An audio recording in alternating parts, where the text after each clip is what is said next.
আসসালামু আলাইকুম, কেমন আছেন সবাই? এই তো আমরা আলহামদুলিল্লাহ ভালো আছি।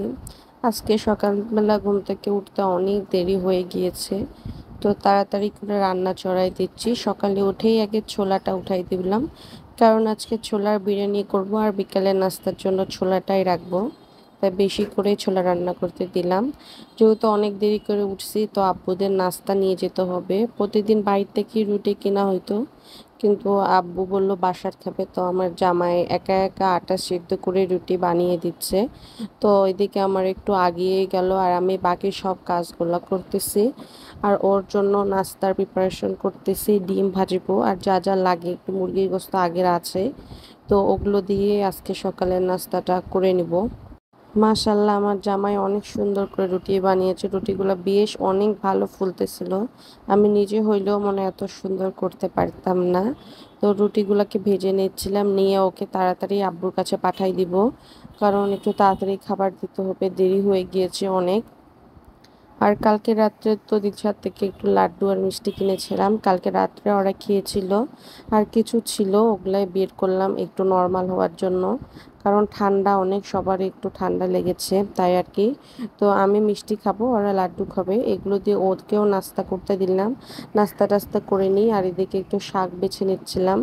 আব্বুর ডায়াবেটিসটা একটু বেড়ে গিয়েছে, ডাক্তার একটু তেতো জিনিস খেতে বলেছে। তো প্রতিদিন করল্লা আর খাওয়াচ্ছি না, কারণ করল্লা দিলে যে কাটা জায়গাটায় অ্যালার্জির প্রভাব পড়তেছে, তাই একটু পাটা শাক নিয়ে আসলাম। তো শাকগুলো আজকের একদমই ভালো পড়েনি, তো কি করা যায়, পড়েছে ওরকম করে রান্না করে নিব। আর এদিকে ছোলা রান্না শেষ, আর বিরিয়ানি রান্না করার জন্য সব কিছু পেঁয়াজ টেয়াজ বেরেস্তা করে টোরে এখন বিরিয়ানিটাকে চড়ে দিব।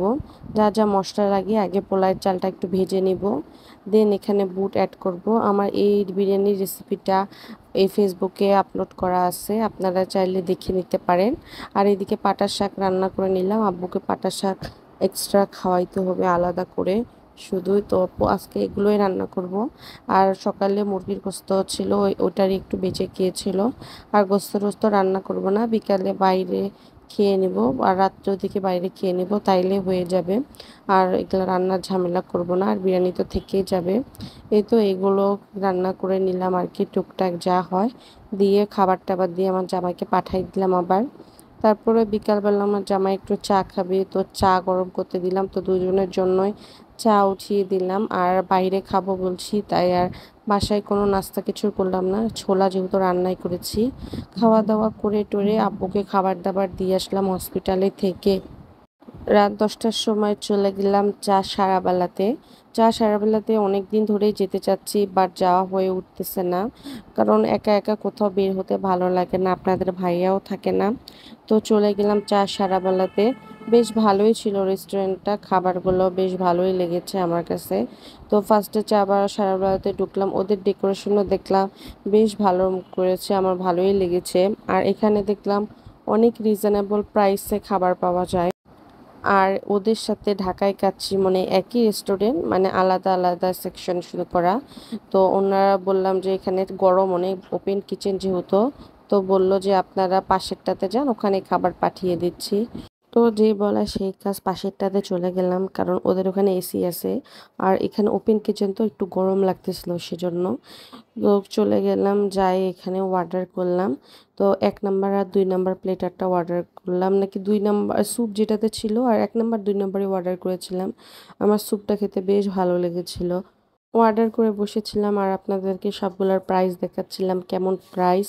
আর আমি শেক অর্ডার করতে চেয়েছিলাম, বাট একটা শেকও অ্যাভেলেবেল ছিল না।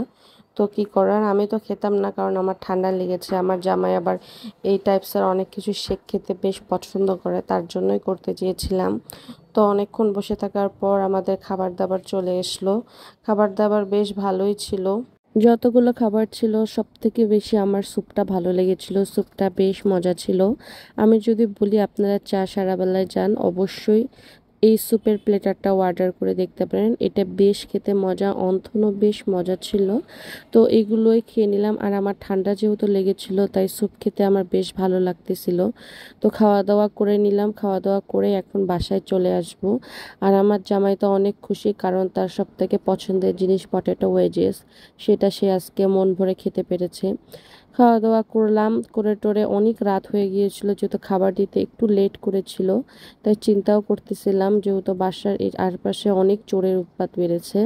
তো এই তো আজকের ব্লগ এই পর্যন্তই। সবাই ভালো থাকবেন, সুস্থ থাকবেন। ভিডিও ভালো লাগলে অবশ্যই আমার ভিডিওতে একটা লাইক দিবেন। আসসালামু আলাইকুম।